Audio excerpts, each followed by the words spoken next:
Alright, back again, probably one last time today.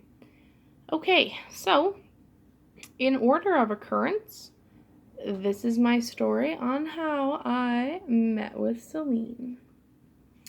Okay, so, Celine was a little different than my previous encounter with Hades, and as I said in the last video, I was trying really hard to find a matron and patron both. So I searched and searched and searched, and I tried connecting with several other goddesses. Hecate, the Morrigan were definitely big ones. I also tried, I believe, Isis, and then there's one other, yeah, Aphrodite and Venus, both separately. Because even though that they've got separate, even though they're kind of the same, the Romans just took the Greeks' version of a god and kind of renamed it and made it their own. Huge copyright infringement thing. I definitely support them as different, separate entities of their own, because even though they might be talking about the same, or they might think they will be talking about the same person because they're both kind of about the same thing. It's kind of like how there's probably hundreds of different moon goddesses around the world. There's only so many natural wonders that people try and explain away because of gods and goddesses. And so I definitely view Aphrodite and Venus separately. But I definitely tried to get into contact with Aphrodite a lot. And I even got to the point where I thought she was calling to me. And then I tried and tried and tried to do meditations and to communicate with her, and she was not very, I guess, inclined to make conversation. I think at one point she just told me, no, it's not working. And I'd actually been kind of giving her offerings and stuff for a couple weeks. Maybe it was just a week, but it was a little while before she was just like, nope, that's it. No more. And I thanked her for being there, what part of it she was there for me, and I moved on.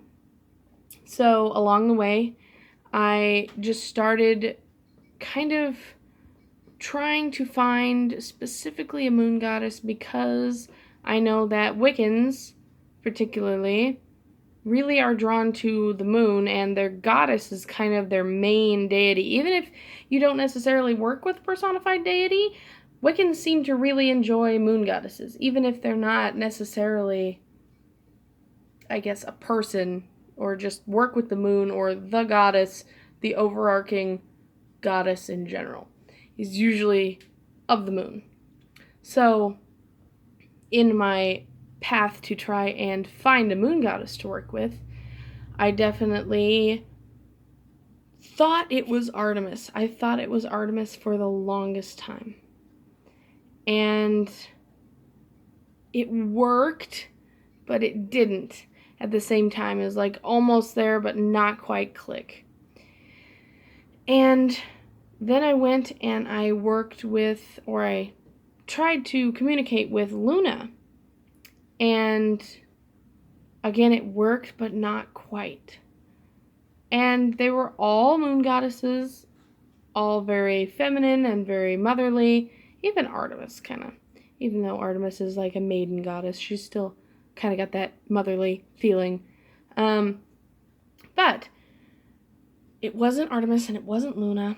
And I believe this was after I had this very in-depth meditation where I went up into a very beautiful hilltop garden, and I saw a very beautiful woman standing at the top of this hill. She had red hair, like long red hair. And I just thought, okay. And the moon was just giant and shining down on all of these plants and flowers.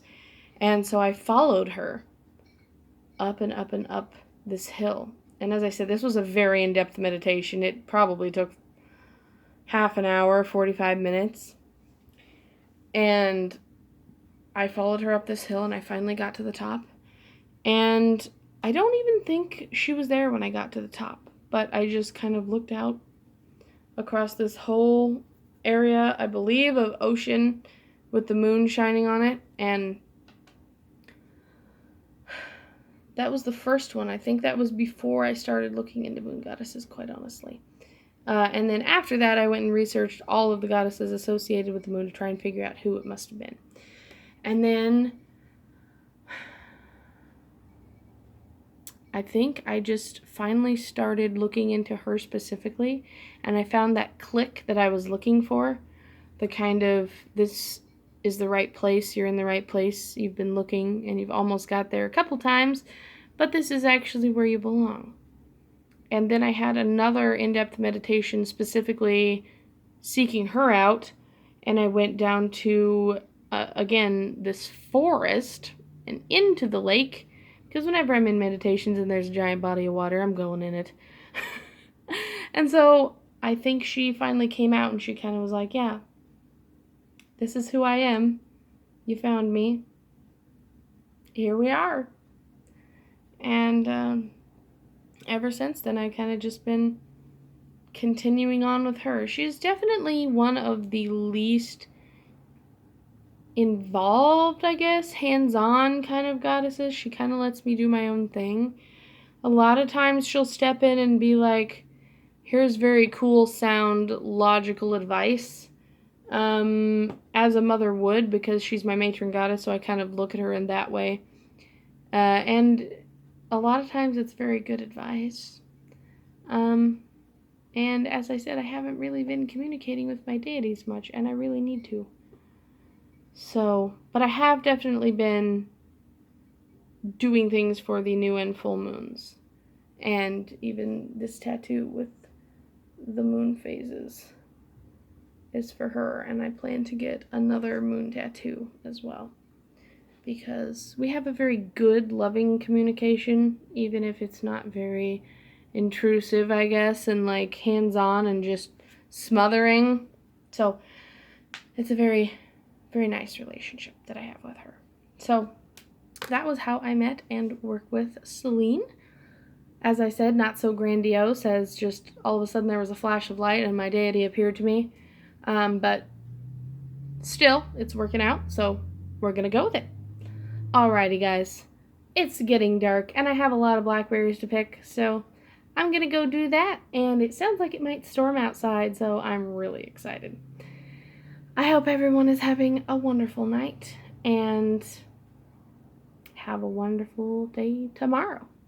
Blessed be, everybody.